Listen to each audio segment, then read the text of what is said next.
Through this documentary, we get an insight into the first faltering steps in the modernisation of Ireland.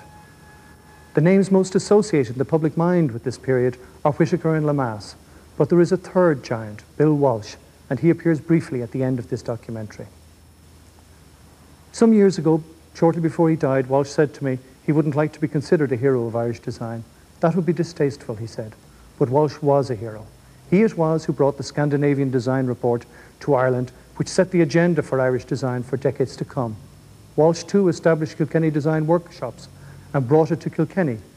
During his time there, that city was every bit as cosmopolitan as any other place on the island. Some of the designs we see in the workshop look a little dated to our eyes today, perhaps even overly craft-based. But the lasting, enduring legacy of KDW is that it set a benchmark for Irish design for the decades to follow.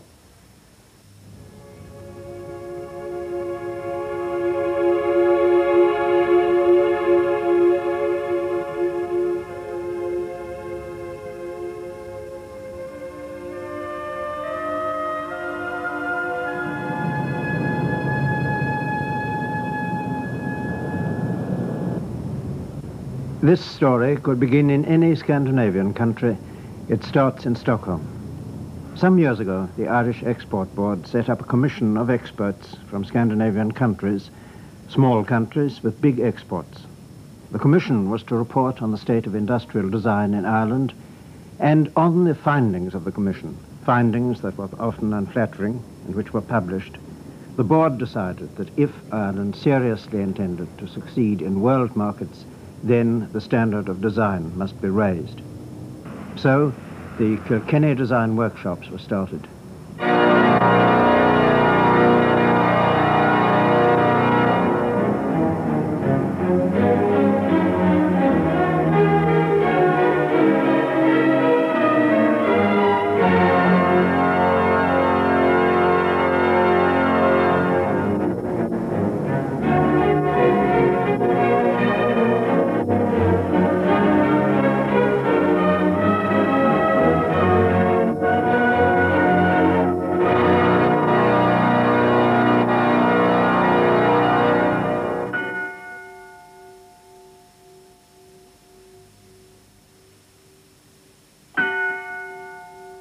In front of the design workshop in these old buildings is the exhibition shop.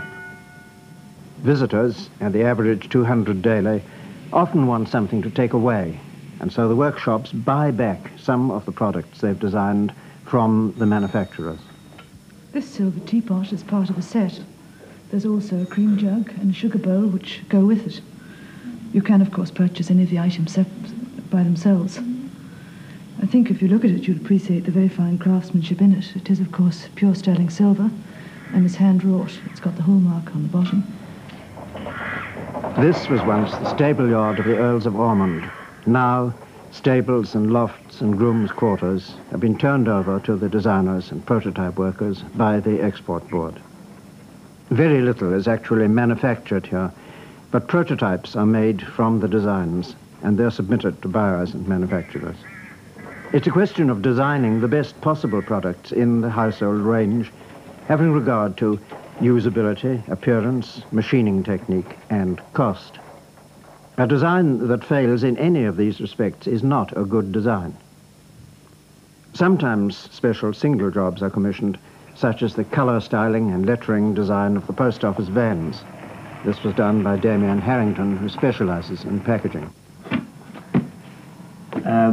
This is a sample of some of the Kilkenny packaging, which is cut, scored and creased, all on the same side. This naturally brings the cost down, and it's either packed in Kilkenny here, or it goes out flat to the various retailers. This is a sample. It's actually the final draft of the new National Parks and Monuments symbol. Another Kilkenny interest is wood turning. John Shield, who was attracted to this, left a banking career to be trained by the Kilkenny workshops and sent abroad for further study. Now he set up his own industry. It works mainly to Kilkenny designs, turning out wooden platters, salad bowls, and tobacco boxes. His products go mostly to America, some to England. Shortly we hope to Germany and South Africa. Really? Does it keep you busy then? More than busy. We just can't make enough because we're making here by hand. Well, what are you going to do then? Expand? We have to expand. We're building a new factory. We're bringing in semi-automatic machinery and more workers. And then we hope to be able to keep our customers happy. The complete tobacco box, with its marble stopper, is the union of two new industries operating in connection with a limestone quarry. The quarry belongs to Keenan Brothers, a firm of structural engineers, and they supply limestone after polishing it for windowsills, monuments, floors, decoration, and many other purposes. The black limestone of Kilkenny, with its fossil traces, is famous. Many old houses have chimney pieces made of it. But these are the big slabs. Now the smaller pieces are being turned to use.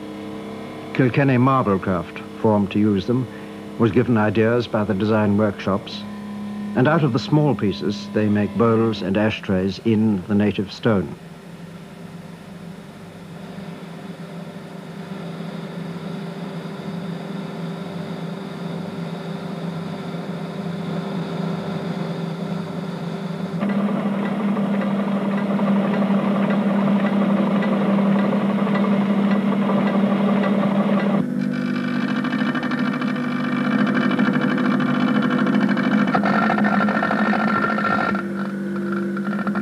Jim Harding, the director of the firm, has a great love for working in stone, and he takes part in this work himself. The final product combines the polished and the raw limestone. Surroundings have influenced design directly, but how much have the workshops influenced their surroundings? The city has its share of ugliness below great splendor. Tourists come to visit Kilkenny because of its historic interest. They also visit the design workshops and at least carry away an impression of Irish goods. They visit places like the splendidly restored Roath House, once a merchant's dwelling, a political meeting place, many other things. The inn of the famous witch, Dame Alice Kittler, has become an inn again. When the fathers of Kilkenny built the Thulsel, they put a weather vane on top of it to tell how the wind stood outside the walls. They put up a clock with faces to be seen all round the town, and they set the town's arms in the wall below it. Now Kilkenny's crest travels the world on beer mugs. This transfer will appear on a dinner set. Could it have been inspired by this marvellous fanlight in Kilkenny College?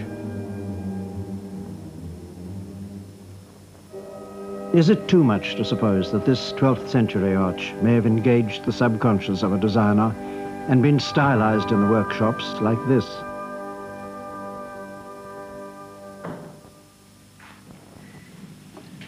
I like the shape of the cup. Yes, it's awfully nice, isn't it? Very pretty. Sweet little bowl. Lovely. What's that for? This is the large size casserole. This is a new range, our oven to tableware range, which is being produced for one of our leading Irish manufacturers. The special feature of this range is the handle on the casserole, which has been designed to stand away from the body, so that when hot and you take it from the oven, the handle cools quite quickly, but the body of the casserole remains hot. That went to the manufacturer from this ceramics department. A tableware design called Irish lace has gone to another.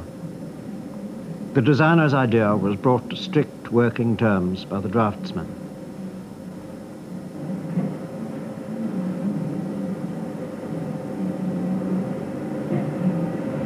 The decoration will eventually become a transfer. The design appears in the round for the first time, and Mr. Hopkinson works on it slowly and carefully.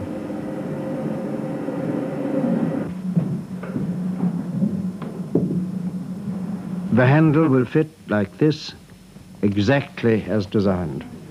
Or maybe it won't.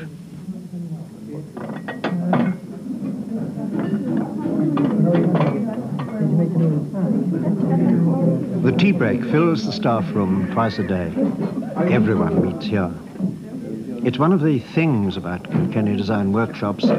Designers and the prototype workers seem to be very close together. And from providing tea like this, up to arranging a weekend expedition to the Saltee Islands, or a Shannon cruise, or a fancy dress party, the staff organize everything themselves without depending on the management. It seems to work admirably. The manager is here. He's talking to a textile printer who's been on a course in Germany. It's about 70-odd people, buyers and students. Buyers? Buyers, yes. Where were the students from? All over the world. There was from Chile, Spain, Peru, Germans themselves, Yes. or Chinese. How long did the course last? 14 days inclusive. Yes. You were on textile chemicals now. Yes, textile dyestuffs. I studied pigments for glass cloth printing, and I also have a reactive range for silk, sample wool. I see. And is the class concerned with chemicals for other... Des Burns' practice is confined to physical culture. He is, in fact, a silversmith, and he represented Ireland 3 times internationally as a juvenile boxer.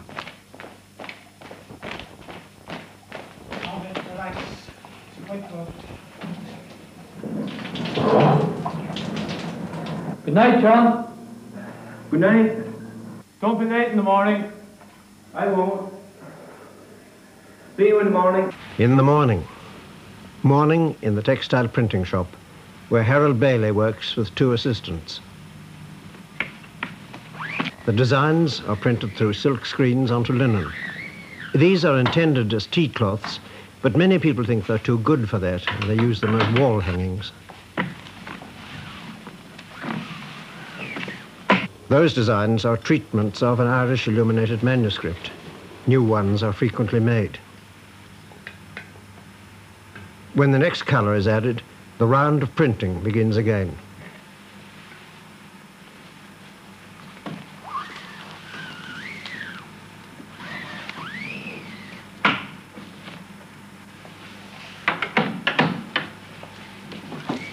This design is by Oisin Kelly.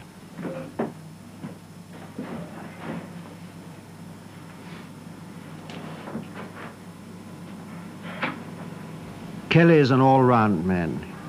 He works in stone, in paint, in metal sculpture, large subjects in wrought iron, and figures in wood, like this decorative idea. Well, this is a scorpion. Scorpion, one of the signs of the One of the zodiac. signs of the zodiac, yes. You're going to make a complete set. Yes, yes. And what will its future be? Will it be set on a table or used as separate pieces of decoration? No, I'm going to assemble the whole 12 of them in on the surface of a table. A tabletop coffee yes. table. Well, now, this is really a handcraft. It'll be, I presume, it'll be prototyped here in Kilkenny. And yes. Will it then be offered to a manufacturer? Yes, yes. I'm going to make one copy or a few copies of various permutations on these 5 veneers. And then I'll, if I can, simplify it, and then offer it to a manufacturer.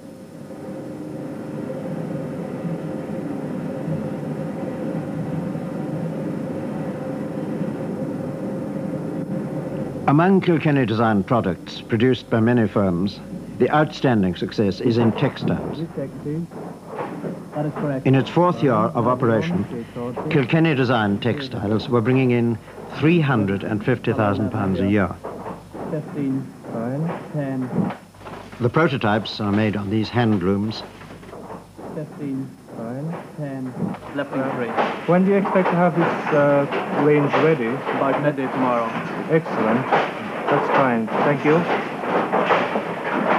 One of the prototypes from this hand loom in Kilkenny became a massive order for the furnishing of the new London Airport Lounge on the instructions of Conran Contract Furnishings, carried out in Wood's Sinkfield Mills in Burr, and also here in the Portlaoise Worsted Mills.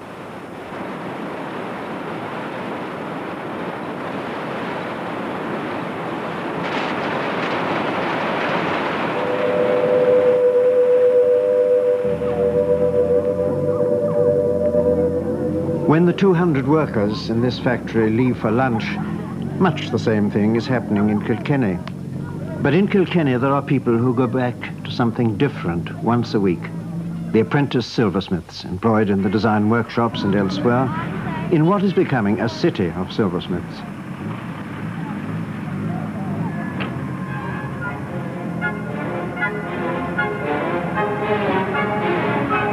The apprentices are links with an earlier Kilkenny.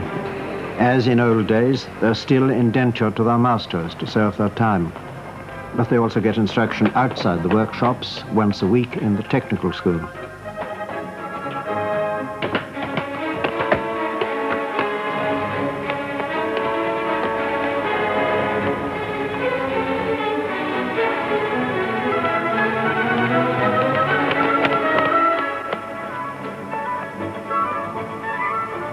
A diamond or rock crystal, all the quarters, yeah? And for a crystal... Their teacher is Rudolf Heltzel, a silversmith who works in association with the design workshops. Now I see Messrs. Kelly and Knox already know so much I can afford to miss half the lesson. Is that true? Yeah. That's how we go on. Martin. Opals. And all the less expensive stones like rhodonite, rhodochrosite, and so on, amazonite. So now when people started to collect stones, what do you think they did first? Which stones, when they discovered stones? They found the practical part of their training is done in the design workshops.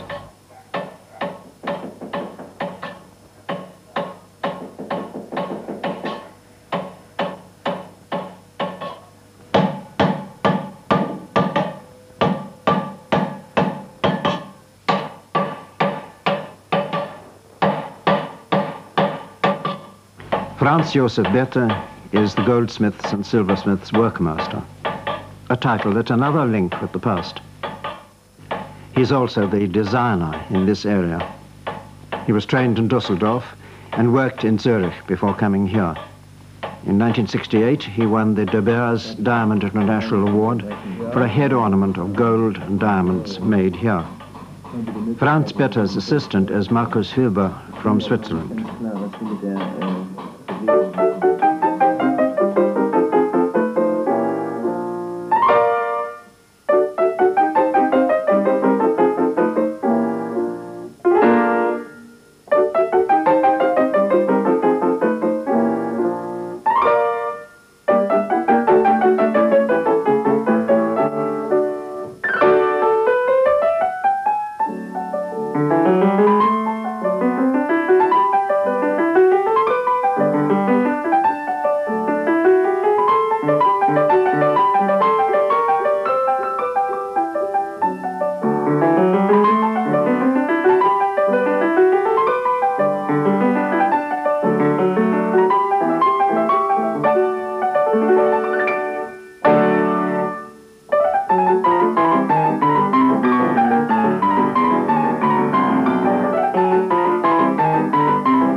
The advisory panel. The advisory panel is made up of artists, an architect, manufacturers and housewives, with the director of the Arts Council, Father O'Sullivan. The approval of this panel is essential, but a design is useless unless it also has the approval of the manufacturer. The design must be more than a thing on paper. It must make commercial and technical sense to the people at, for example, Robert Usher's mills in Drogheda. Necessary, we use a coloured weft in it. No, you don't use a 14's weft, do you? I use 14's weft. 220s. 224, yes.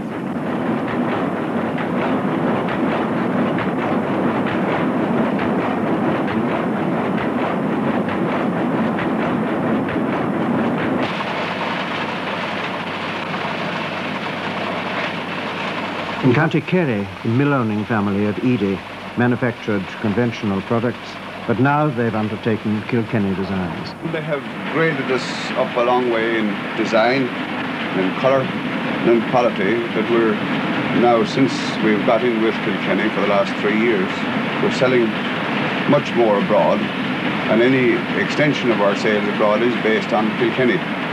That's to say you've got into international markets? Yes, we're selling Kilkenny into Canada and USA mostly, and England, Great Britain, and any things they have designed for us we found readily acceptable abroad. Do you think it's going to mean an extension of the mill here and employment? Where we see it at the moment here with the projects that are on and the projects that are coming up, that within 12 to 18 months we have no hope of handling them unless we do something more to get our production up. A model of the Kilkenny display shop used in exhibitions, trade fairs, and shops as far away as the permanent Kilkenny premises in San Francisco.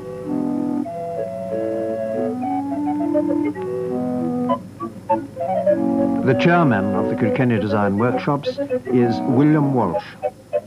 Ireland produces over £50 million worth of house and office furnishings of various sorts each year, and a great deal of this is exported. And it's largely with these things that a country's reputation for good or bad design is concerned. Nobody really wants to buy anything from a country that is sloppy or slapdash about its design. The Danes are very well aware that their good, well-designed, well-made furniture is a great help in selling their agricultural produce, their butter. And I have no doubt that Irish tweed, Irish glass, Irish silver is a help to us in the sales of our agricultural produce abroad too. So for these reasons, we concentrate very heavily here on housewares. Now, I don't mean craft items. I think everything that's done in the workshops, with the possible exception of some silver, is designed for quantity production, multiple production. There are over 800 towns and villages throughout Ireland with a population of under 1,500.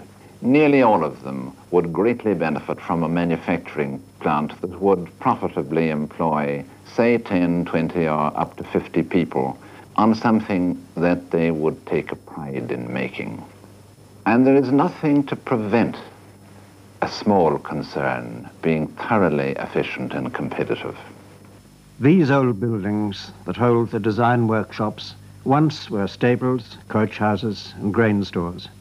People looked down on the bustle of wheelwrights and blacksmiths from here. But these old buildings in the 18th century past did nothing for the general good of the country. Now they do.